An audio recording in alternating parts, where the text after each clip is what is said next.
नमस्कार दोस्तों, कंकीरन इंस्टीट्यूट में आपका स्वागत है। हिंदी की पिछली कक्षा में हमने जाना था व्यंजन संधि के बारे में। उसी क्रम में आज हम चर्चा करने जा रहे हैं विसर्ग संधि के बारे में। किसके बारे में? विसर्ग संधि। तो विसर्ग संधि क्या होती है, पहले ये चीज़ समझ लेते हैं। जब क्या हो, किसी विसर्ग का योग, विसर्ग का योग किसी अन्य वर्ण से हो, क्या हो, विसर्ग हो, पहले वर्ण, पहले शब्द के लास्ट में क्या हो, विसर्ग हो, फिर वो अन्य किसी शब्द से जुड़े या अन्य वर्ण से उसका योग हो, तो जो परिवर्तन आता है, परिवर्तन क्या कहलाता है? विसर्ग संधि कहलाता है। माने क्या होता है, जब विसर्ग का योग किसी अन्य वर्ण से होगा तो जो भी परिवर्तन आएगा विसर्ग में वो क्या कहलाएगा? आपका विसर्ग संधि कहलाएगा। आई होप आप समझ गए होंगे। तो विसर्ग संधि की परिभाषा थोड़ी आवश्यक है, आपको पहचानना चाहिए, आना चाहिए कि किन किन शब्दों में विसर्ग संधि है, कैसे हम इसको सॉल्व करेंगे, तो वही चीज़ समझते हैं। तो आज का नियम नंबर पहला देखते हैं। क्या देखते हैं? नियम नंबर पहला।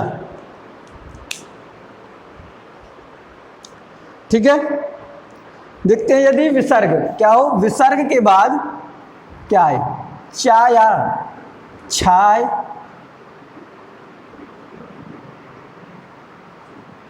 ठीक है, या फिर टाया ठाय, या फिर ताया थाय। याद रखिए, पहले क्या हो, विसर्ग हो, उसके बाद ताया थाय, ठीक है। तो ये विसर्ग किस में परिवर्तित हो जाता है? सा में। किस में? सा में, स्याटी वाले सा में। यदि विसर्ग के बाद क्या है, टाया ठाय, तो यही विसर्ग किस में परिवर्तित हो जाएगा? षटकोण सा में, ठीक है।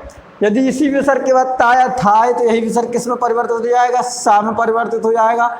लेकिन क्या है कि कई बार यह विसर्ग सा में भी, सीटी वाले, सराफा वाले सा में भी तब्दील हो सकता है, बदल सकता है। तो याद रखिए, यदि विसर्ग के, पहला नियम कहता है यदि विसर्ग के बाद चाया छाय तो सा बन जाएगा विसर्ग, यदि टाया ठाय तो विसर्ग ही क्या बन जाएगा? सा बन जाएगा। और यह है तो इस प्रकार से सा बन जाएगा। एग्जाम्पल देखें, जैसे नी प्लस छल। देखो विसर्ग है, विसर्ग से क्या जुड़ रहा है? छा जुड़ रहा है। माने ये पहला लगेगा तो ये बन जाएगा, क्या हो जाएगा? निश्छल। क्या हो जाएगा? निश्छल, ठीक है।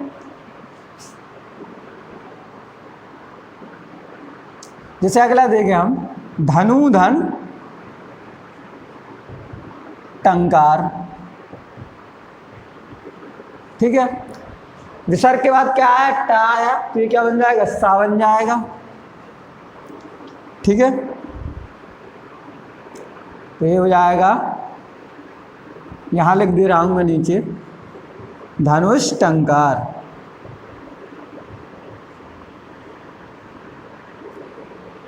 ठीक है। इसी प्रकार से और हम देखें तो जैसे हम देखें नी प्लस तेज या नी प्लस तारण, तेज, तो ये किस में हो जाएगा? निस्तेज। क्या हो जाएगा? निस्तेज। निस्तारण इसी प्रकार से बन जाएगा, निस्तारण। निष्ठुर, ठीक है। तो ये सब इसी में आ जाएंगे। पहला नियम बिल्कुल क्लियर है, कोई डाउट नहीं होना चाहिए। चा और छा है तो विसर्ग को सा करो, साटी वाला, सराफा वाला। यदि टा या ठा है तो षटकोण वाला सा कीजिए, यदि ता था है तो सपेरा वाला सा कर दीजिए। सिर्फ विसर्ग को परिवर्तित कर रहा है, ठीक है। आई होप आपको ये समझ में आ गया होगा ये नियम। अगले नियम की ओर बढ़ते हैं, बहुत ही इंपॉर्टेंट है विसर्ग संधि, याद रखिएगा, क्वेश्चन बहुत बनते हैं। स्वर संधि क्या हो गया? अब स्वर संधि से उतने ज़्यादा क्वेश्चन नहीं आता। जब अच्छा क्वेश्चन बनेगा, टफ क्वेश्चन बनेगा, तो विसर्ग संधि से बनेगा। किससे? विसर्ग संधि से बन जाएगा, ठीक। तो हम आगे के नियमों पर चर्चा करते हैं। अगला नियम है हमारा, ठीक, यदि विसर्ग के बाद क्या आ जाए? विसर्ग हो, विसर्ग के बाद यही सा आ जाए, सब सा सा और सा। विसर्ग के बाद कोई भी सा आ जाए, याद रखिए, तो क्या करते हैं, विसर्ग के स्थान पर या तो विसर्ग ही रहने दीजिए या फिर इसी जो सा हैं इनको आधा कर दीजिए। ठीक है, जैसे कि हम देखें दुह प्लस शासन, देखिए विसर्ग के बाद क्या मिला आपको, सा मिला। ठीक है, तो आपका जो संधि होगा इसका दो प्रकार से हो सकता है, या तो ये इस प्रकार से हो सकता है, ठीक, ये भी सही है, या फिर इसको इस प्रकार से भी हो सकता है। याद रखिए इसमें दोनों सही होंगे, ये वाला भी और ये वाला भी। यदि विसर्ग के दूसरा नियम है बहुत इंपॉर्टेंट, यदि विसर्ग के बाद क्या है, सा आए, तीन सा में से कोई भी आ जाए, तो या तो विसर्ग को विसर्ग ही रहने दीजिए या फिर क्या करिए, विसर्ग के स्थान पर जो सा आ रहा उसी का आधा वर्ण लिख दीजिए। ठीक है, तो क्लियर हो गया होगा दूसरा नियम भी। ठीक, आगे बढ़ते हैं तीसरे नियम की ओर। विसर्ग संधि बहुत ही सिंपल है, यदि समझ लिया तो बिल्कुल सिंपल है, नहीं तो हमेशा खोजते रहोगे कि क्या करना है, कहाँ विसर्ग है, कैसे परिवर्तित करना है। ठीक है, तीसरा नियम क्या कह रहा है कि यदि विसर्ग के बाद क्या आ जाए, का, खा, पा या फा आए। ठीक है, तीसरा पॉइंट है विसर्ग के बाद क्या है, का, खा, पा या फा आए तो क्या होता है, विसर्ग ज्यों का त्यों रह जाता है। जैसे हम देखें प्रातः प्लस काल, ठीक है, प्रातः प्लस काल किया मैंने, तो अब इसमें कोई परिवर्तन नहीं हुआ, सेम का सेम अपन रख देंगे, प्रातः काल। ठीक है, बिल्कुल सिंपल है। ठीक है, इसी चीज़ में, लेकिन ये नहीं पूछेगा, अब इसमें पूछेगा क्या वो चीज़ समझना है। यदि विसर्ग से पहले क्या हो, भाई ये विसर्ग तो है, विसर्ग से पहले किसी अक्षर में विसर्ग लगी हो, यदि यहाँ विसर्ग से पहले पूछेगा क्या, यदि विसर्ग से पहले ई हो या फिर ऊ हो। यदि विसर्ग से पहले ई या ऊ है तो फिर ज्यों का त्यों नहीं रखेंगे, फिर विसर्ग को किस में परिवर्तित करेंगे, षटकोण वाले सा में परिवर्तित कर देंगे। जैसे कि मैं आप देखूंगा एग्जाम्पल, निधन कपट, देखिए विसर्ग के बाद का तो आ रहा है, लेकिन विसर्ग से पहले क्या है, ई है। ई है मतलब ये फॉलो करना पड़ेगा, आप एक्सेप्शन में पहुंच गए, अपवाद में पहुंच गए इसी के, तो ये क्या हो जाएगा, निष्कपट हो जाएगा। क्या हो जाएगा, ये निष्कपट। आई होप आपको समझ में आया होगा। यदि विसर्ग से के बाद का, खा, फा, पा ये है तो आपको सेम रखना है, विसर्ग को कोई परिवर्तन नहीं करना। लेकिन याद ये भी ध्यान देना कि यदि विसर्ग से पहले क्या ई या ऊ तो नहीं है, यदि ई या ऊ है तो विसर्ग को आपको किस में परिवर्तित करना पड़ेगा, सा में परिवर्तित करना पड़ेगा। यदि ये नहीं है तो फिर ज्यों का त्यों आप लिख सकते हैं। ठीक है, जैसे निधन कलंक तो निष्कलंक हो जाता है, इसी का है।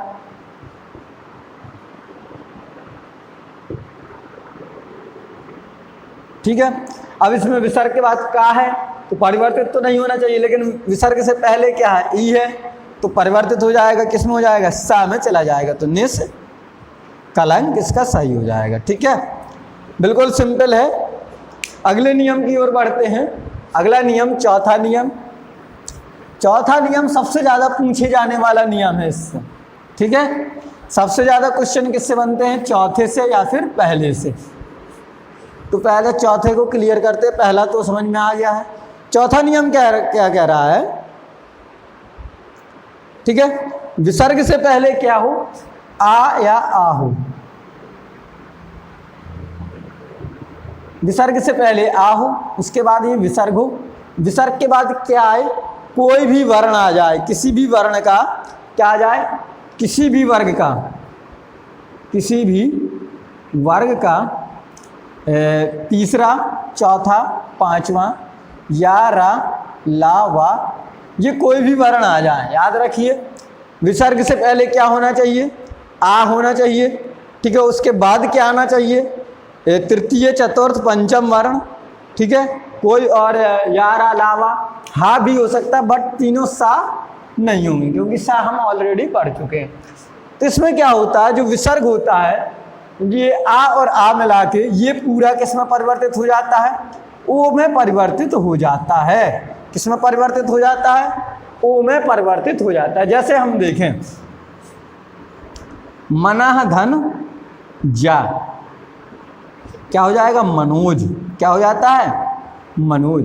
देखो यहाँ क्या था, विसर्ग है, विसर्ग से पहले क्या है, आ है, ठीक है। विसर्ग के बाद क्या है, किसी भी वर्ग का तृतीय चतुर्थ पंचम या फिर या रा ला वा हा, ये कोई भी वर्ण हो तो आपका क्या हो जाएगा, ठीक, ये आपका हो जाएगा, ठीक। जैसे और देखें हम, वया प्लस वृद्ध, ये बहुत ज़्यादा पूछे जाने वाला प्रश्न है। वयो वृद्ध का संधि विच्छेद पूछ लेता है। तो वया प्लस वृद्ध, तो देखो विसर्ग है, विसर्ग से पहले आ है, ठीक है, तो ये क्या हो जाएगा, और वाह, वाह वैसे भी आप जानते हैं यारा ला वाह वाह, ठीक है, तो क्या हो जाएगा, वयो वृद्ध, क्या हो जाना है, वयो वृद्ध हो जाना है, ठीक है, बिल्कुल सिंपल है। अब इसी में थोड़ा अपवाद है, ये चौथा नियम है, क्यों है, इसलिए तो ये है, देखो इसमें अपवाद थोड़ा है, याद रखिए विसर्ग से पहले आ या आ है, मान लिया मैंने विसर्ग से पहले क्या है, आ या आ है, उसके बाद विसर्ग है। यदि इसके बाद ये ना आके क्या आ जाए, फिर आ जाए, फिर क्या आ जाए, आ जाए, याद रखिए क्या है, आ या आ के बाद विसर्ग है, उसके बाद दोबारा फिर आ जाए, तो आपको क्या करना है, आपको ओ बनाना है पहले। तो ये किस में परिवर्तित हो जाएगा, ये ओ में परिवर्तित हो जाएगा, ठीक है। उसके बाद ये आ इस प्रकार वाला आ आएगा जो संस्कृत वाला आएगा। जैसे कि यदि मैं देखूं, क्या मैं एक एग्जाम्पल ले लूं, जैसे मैंने लिख लिया प्रथम अध्याय, प्रथमा प्लस अध्याय, एक मैंने बहुत सिंपल सा लिया प्रथमाधन अध्याय, तो ये क्या हो जाएगा, प्रथमो, उसके बाद इस प्रकार से आ बनेगा और अध्याय, ये आपका विसर्ग संधि आ जाएगी, ठीक है। क्या हो जाएगा, प्रथम धन अध्याय, तो क्या हो जाएगा, प्रथमाध्याय, ठीक है। समझ में आया होगा आपको। थोड़ा आगे बढ़ते हैं, ठीक। इसके चाहो तो और एग्जाम्पल इसके देख सकते हो, जैसे तपह धन भूमि, तो क्या हो जाता है, तपो भूमि, तपह धन धन, तपो धन, तपो ऋषि, कुछ भी हो सकता है, ठीक है। बहुत ही सिंपल है, कोई दिक्कत नहीं है। ये चौथा एग्जाम्पल, जो चौथा नियम है बिल्कुल क्लियर है, बहुत सिंपल है, याद एक बार फिर से समझ लीजिए। क्या हो, विसर्ग से पहले आ या आ हो, उसके बाद कोई भी वर्ण आए, किसको छोड़कर, सा को छोड़कर कोई भी वर्ण आए, तो याद रखिए क्या हो जाएगा, ये कुछ नहीं होना है, आ और आ विसर्ग किस में बदल जाता है, ओ में परिवर्तित हो जाता है, ठीक है।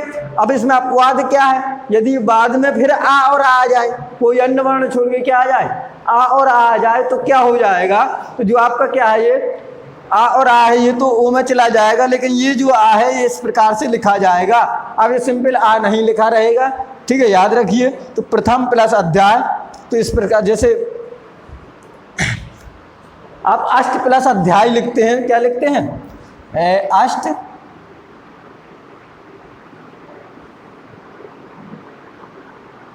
अष्ट प्लस अध्यायी, ये बहुत पूछा जाता है, ठीक है। तो ये क्या हो जाएगा,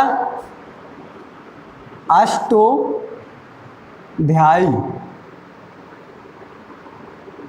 इस प्रकार से ये लिख जाएगा, अष्टाध्यायी, ठीक है। बहुत ही सिंपल है। आगे हम बढ़ते हैं अगले नियम की ओर। अगला नियम भी बहुत इंपॉर्टेंट है, पांचवा नियम, इसको रेज कर रहा हूं मैं, आप इसको नोट जरूर कर लीजिए, साथ साथ में आप लिखते चलिए, जो भी इंपॉर्टेंट एग्जाम्पल है यहीं पे करवा दे रहा हूं।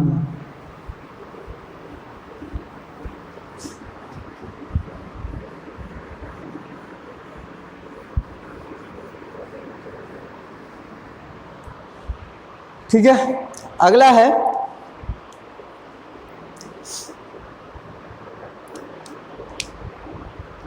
विसर्ग के पहले क्या हो, ये विसर्ग लगी हैं, पांचवा है, बहुत इंपॉर्टेंट नियम है।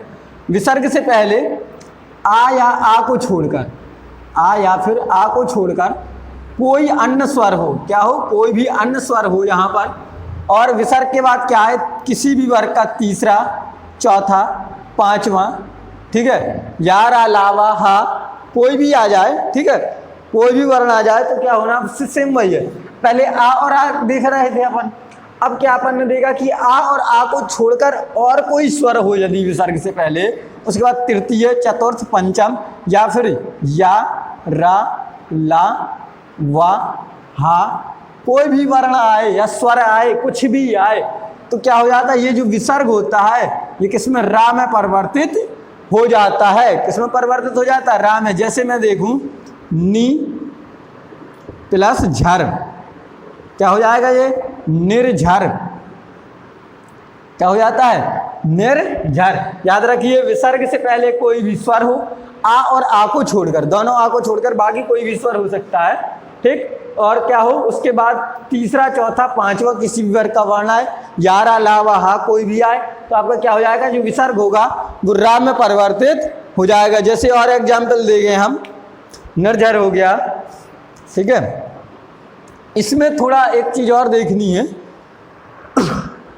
अब यदि बाद में क्या है, रा है, इसको रा को मिटा लीजिए, यदि क्या हो, बाद में रा हो, क्या हो, रा हो, तो फिर ये रा दोबारा नहीं मिलेगा। अब रा को दो बार नहीं लिखेंगे लगातार, क्या हो जाएगा, जो पहले वाला स्वर है, जो पहले स्वर था उसको क्या कर देना, आपको दीर्घ कर देना है। क्या कर देना है, दीर्घ कर देना। इसको एक बार फिर से पढ़ते पांचवें नियम को। यदि आ विसर्ग से पहले आ या आज को छोड़ के बाकी कोई भी स्वर हो, उसके बाद तृतीय, चतुर्थ, पंचम वर्ण हो, या फिर या, ला, वा, हा हो, कोई भी हो, तो क्या हो जाता है, ये विसर्ग है, रा में परिवर्तित हो जाता है। लेकिन आप याद रखिए यदि इसी केस में क्या हो, विसर्ग के बाद रा मिल जाए तो अब रा नहीं परिवर्तित होगा, अब ये विसर्ग रा में परिवर्तित नहीं होगा, बल्कि क्या हो जाएगा, जो पहले स्वर था विसर्ग से वो दीर्घ हो जाएगा। जैसे कि मैं कहूं नी प्लस रस, ठीक है, तो ये क्या हो जाएगा, अब रा तो दोबारा ये विसर्ग रा में नहीं परिवर्तित होगा, क्या हो जाएगा, ये बड़ी नी हो जाएगी, क्या हो जाएगी, बड़ी नी हो जाएगी, नीरस हो जाएगा, क्या हो जाएगा, नीरस हो जाएगा। तो ये थे आज की कुछ नियम, विसर्ग संधि से संबंधित कुछ इंपॉर्टेंट नियम। दो तीन और देख लेते हैं जो कि एग्जाम्पल है, पिछले एग्जाम में पूछे गए हैं, ये बस देख लीजिए। वैसे तो व्यंजन संधि में होते हैं ये, लेकिन विसर्ग संधि में भी इनका पिछले एग्जामों में इनके ऑप्शंस मिले हैं, तो उनको हम और लिख लेते हैं बस, बाकी ज़्यादा है नहीं। जैसे हम देखें अधोगति,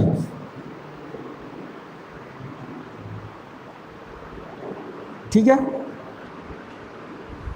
तो इसका क्या है, अधस प्लस गति। इनमें थोड़ा देखो इसलिए देखना है ये क्योंकि इसके डबल डबल होते हैं, कोई भी मिल सकता है। उसके बाद होता है अध प्लस गति, ठीक है, तो याद रखिए। अब ये इसको फॉलो नहीं करेंगे कि विसर्ग से पहले आ है तो ये तो फॉलो कर रहा है, जरूरी नहीं है, ये भी आपको ऑप्शन में मिल सकता है। आप ऐसे नहीं देख सकते कि अध प्लस गति, ठीक है, अधोगति लिखा हो तो आप अध प्लस गति ही ढूंढें, अधस प्लस गति भी मिल सकता है। जैसे निर्गुण, तो अभी के नियम के हिसाब से अपन क्या कर सकते हैं, इसका निर प्लस या नी प्लस गुण लिख सकते हैं, बिल्कुल सही है। लेकिन इसका क्या मिल सकता है, निस प्लस गुण भी होता है, याद रखिए, दोनों मिल सकते हैं, इसका निस प्लस गुण और निर प्लस गुण, ठीक है। और एक और है अतएव, ठीक है, तो ये खास तौर से अतः प्लस एव होता है, ठीक है। तो ये था आज का सेशन विसर्ग संधि का। आई होप आपको आज का सेशन पसंद आया होगा, ठीक है।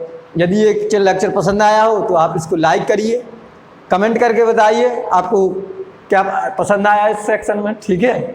बहुत सही है, खाए हसरत कट कर मैं